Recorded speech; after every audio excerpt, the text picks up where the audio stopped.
반갑습니다. 세무법인 청년들 김민호 세무사입니다. 연말정산을 할 때 어떻게 해야 환급을 많이 받을 수 있는지를 궁금해 하시는 분들이 많은데요. 소득공제와 세액공제 이 두 개념의 차이를 이해하고 계신다라고 하면은 연말정산 환급 받는데 조금 더 유리하게 활용을 하실 수 있을 겁니다. 소득공제는 내 소득을 줄여주는 거라고 보시면 되고, 세액공제는 내 세금을 줄여주는 거라고 보시면 됩니다. 그러면은 그 두 개의 차이가 뭐냐? 소득공제는 그 금액의 세율을 곱한 금액만큼만 세금을 줄여주는 효과가 발생하고, 세액공제는 그 금액 전부가 세금을 줄여주는 효과가 있다고 보시면 됩니다. 예를 들어서 내가 소득공제 금액이 100만 원이 있고 세액공제 금액이 똑같이 100만 원이 있다. 그럼 이때는 둘이 똑같이 100만 원의 효과가 같은 게 아니고, 소득공제는 내 근로소득에 따라 적용받는 세율 구간이 다른데 내가 15% 세율을 적용받는 대상자다라고 하면은 이 100만 원에 15%를 곱한 15만 원만큼만 세금을 줄여주는 효과가 있고, 세액공제는 100만 원 전부가 세금에서 줄어드는 효과가 생기게 됩니다. 일반적으로는 세액공제 부분이 연말정산을 환급받는 데 있어서 더 큰 영향을 미친다라고 보시면 될 것 같습니다. 그러면 모두가 나는 소득공제가 아니라 세액공제를 적용받을래 라고 생각하실 수도 있겠지만, 세법은 소득공제와 세액공제를 명확히 구분을 해놓고 있습니다. 소득공제의 대표적인 항목 중 첫 번째는 국민연금, 건강보험, 고용보험료 납부액입니다. 이 금액은 근로자가 국가에 공과금 또 보험료 성격으로 납부한 금액이기 때문에 내가 1년 동안 납부한 이 국민연금 등의 금액을 전액 소득공제를 해줍니다. 대신 소득공제는 그 금액의 세율을 곱한 금액만큼 효과가 있다고 말씀을 드렸죠. 그래서 만약 내가 1년 동안 납부한 국민연금, 보험료 등이 200만 원이다. 그리고 내 세율 구간은 15% 구간이다 라고 가정하면은 200만 원에 15%를 곱한 30만 원만큼만 세금을 줄여주는 효과가 발생합니다. 소득공제의 두 번째 항목은 주택자금 공제입니다. 주택자금 공제는 크게 두 가지로 구분할 수 있는데요. 첫 번째는 주택임차 차입금 원리금 상환액입니다. 월세나 전세로 살고 계신 분들한테 해당되고요. 두 번째는 장기주택저당 차입금 상환액입니다. 이거는 자가로 살고 계신 분들한테 해당이 됩니다.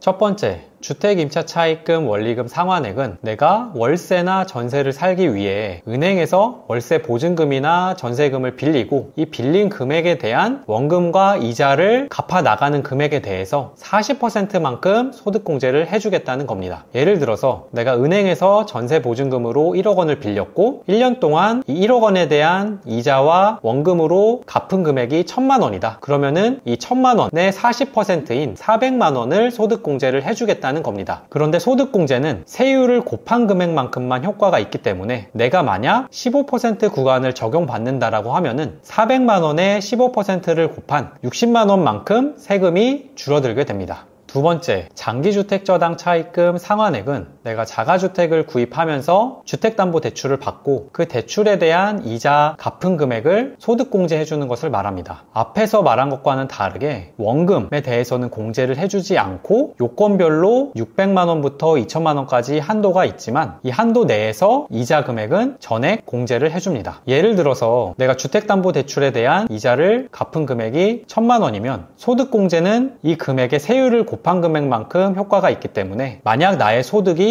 15% 구간이라면 1000만 원의 15%인 150만 원만큼 세금이 줄어드는 효과가 있습니다. 소득공제의 세 번째 항목은 가장 대표적으로 많이 알고 계시는 건데, 신용카드 등 사용 금액에 따른 공제입니다. 내가 신용카드나 현금 영수증 등을 쓴 금액에 대해서 일부 금액을 소득공제를 해주는 건데, 신용카드는 15%, 현금 영수증과 체크카드는 30%를 공제해주도록 되어 있습니다. 대신 내 연봉의 25%를 초과해서 신용카드 등으로 결제한 금액에 대해서만 공제를 해주도록 되어 있습니다. 예를 들어서 내 연봉이 4천만 원이다. 그러면 이 4천만 원의 25%인 1000만 원을 초과해서 신용카드 등으로 결제한 금액에 대해서만 이 신용카드 소득공제를 적용하도록 되어 있습니다. 지금까지 소득공제의 대표적인 세 가지 항목을 살펴보았습니다. 소득공제는 세율만큼만 효과가 발생한다고 말씀드렸죠. 각자의 연봉에 따른 소득세율 구간을 잘 확인을 하셔서 연말정산 소득공제를 잘 받으셨으면 좋겠습니다. 다음은 세액공제입니다. 세액공제는 소득공제와는 다르게 세액공제 금액이 세금에서 바로 차감되는 개념입니다. 예를 들어서 소득공제까지 계산해서 나온 세금이 1,000만 원이고 내 세액공제 금액은 300만 원이다. 그러면 이 1,000만 원에서 세액공제액 300만 원이 바로 차감되는 개념이라고 이해를 해주시면 됩니다. 세액공제 항목은 여러 가지가 있는데요. 그 중에서 중소기업 취업자 소득세 감면, 자녀세액공제, 그리고 특별세액공제에 대해서 설명드려 보도록 하겠습니다. 첫 번째는 중소기업 취업자 소득세 감면입니다. 이 감면은 주로 청년들이 많이 받으시는데 기본적으로 15세 이상 34세 이하인 청년이 중소기업에 취업한 경우에 5년 동안 소득세를 90%까지 감면해주는 제도입니다. 대신 최대 감면받을 수 있는 한도는 200만 원입니다. 예를 들어서 중소기업에 다니는 청년이 소득공제까지 계산한 후에 세금이 400만 원이다. 그러면 이 400만 원의 90%인 360만 원을 감면받을 수가 있겠죠? 그런데 최대 공제받을 수 있는 한도가 200만 원이라고 했기 때문에 이 400만 원에서 200만 원이 바로 차감이 됩니다. 그래서 이 감면 같은 경우에는 금액 효과가 정말 크기 때문에 회사를 통해서 내가 이 감면을 받을 수 있는지 꼭 한번 확인해 보시면 좋을 것 같습니다.